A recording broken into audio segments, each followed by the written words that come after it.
some discussion you had a hat on that was not the hat you're currently wearing in the post game. Why did you take that opportunity to make what would appear to be a political statement? I'm not going to talk too much about it, but I think it's an important time. Incredible.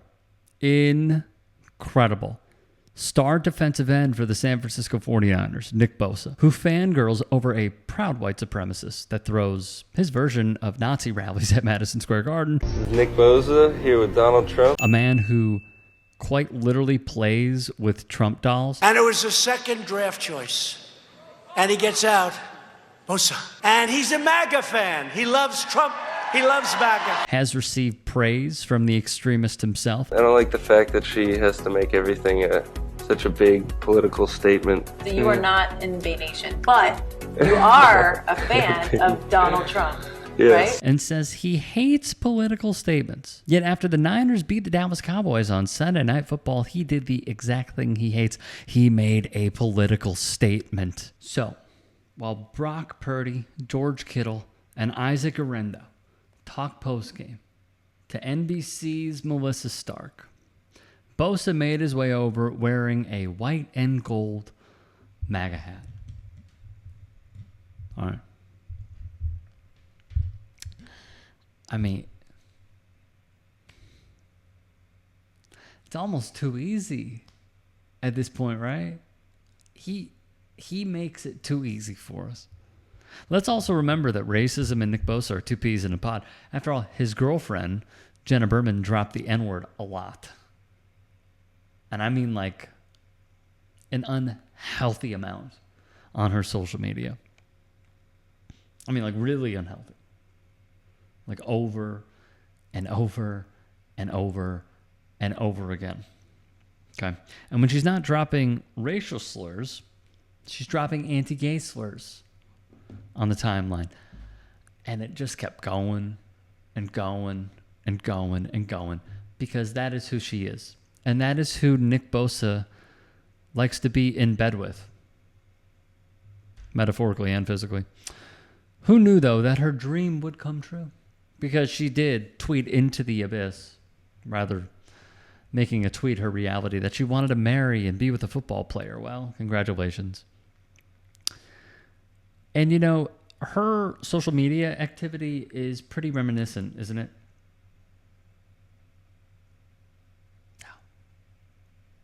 Indeed it is. Now, Nick's father, John, is also a huge member of MAGA. He shares videos that appear on white supremacist websites like, and this is true, White Pride Worldwide. I swear. He is a proud conspiracy theorist, posting these memes on his socials. John Bosa also ran a strip club which, to put it mildly, had terrible business practices, mistreated their workers, according to local reporting. From For the Win's Mike D. Sykes II. Instead of standing on his beliefs when confronted about them, he tucked his tail and ran. I'm not going to talk too much about it, Bosa said, but I think it's an important time. He seemed to want people to know who he stands with, wrote Sykes. But when asked why he feels the way he does, he didn't want to talk about it. The best he could offer up was, it's an important time. Well, yeah, duh. Of course it's an important time. The election is just days away. We know. We're aware. Very important time. More from Sykes II. One of these two things are happening here. Either Bosa isn't well equipped enough to articulate his position and talk about why he wore the hat on national television, in which case he probably should not have worn the hat at all. Or he's able to explain his feelings here. But he's simply just afraid to, which, to put it plainly, folks, is pure cowardice. Indeed it is. Lastly, from Sykes, considering that he's grown into quite the talker now, I'd lean toward the latter. Either way, it's a real shame. If you're leaning in on the hate, stand on it.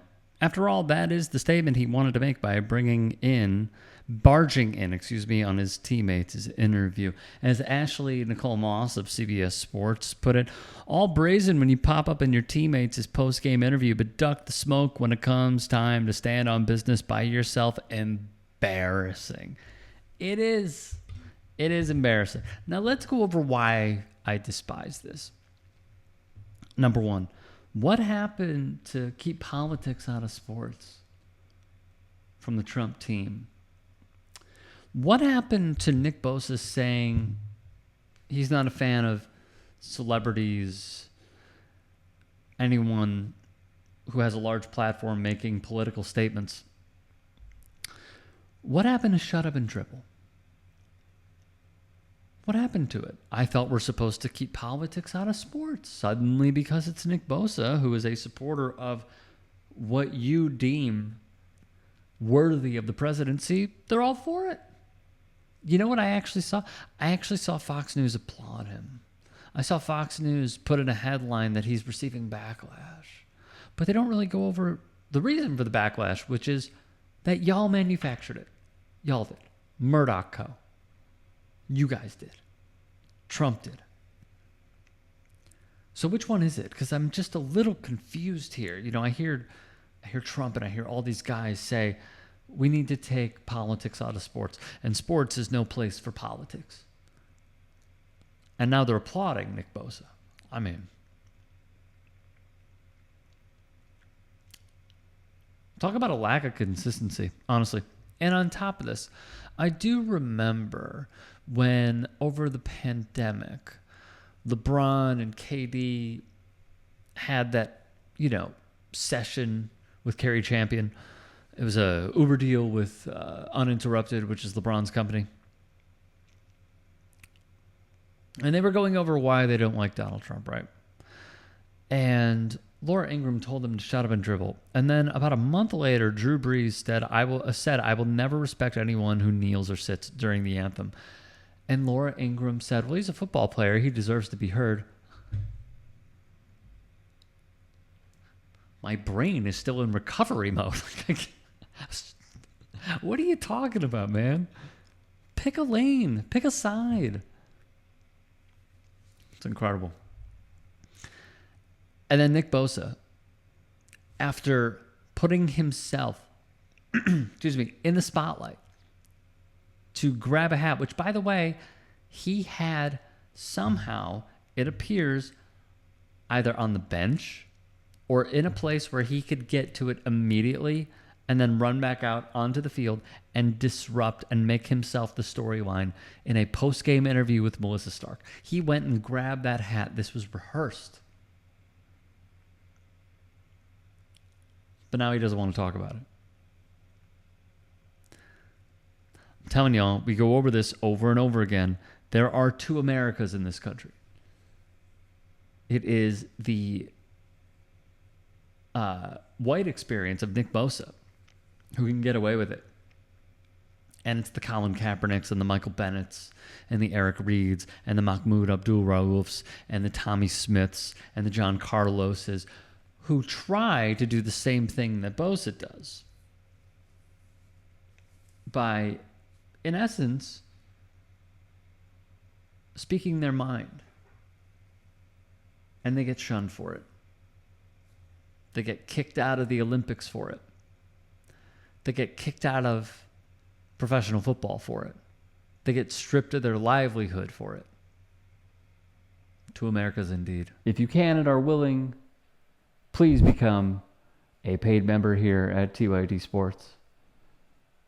And or go to tyt.com/join. In addition, you can follow me on Twitter, Instagram, and TikTok. Appreciate it. Have a great day.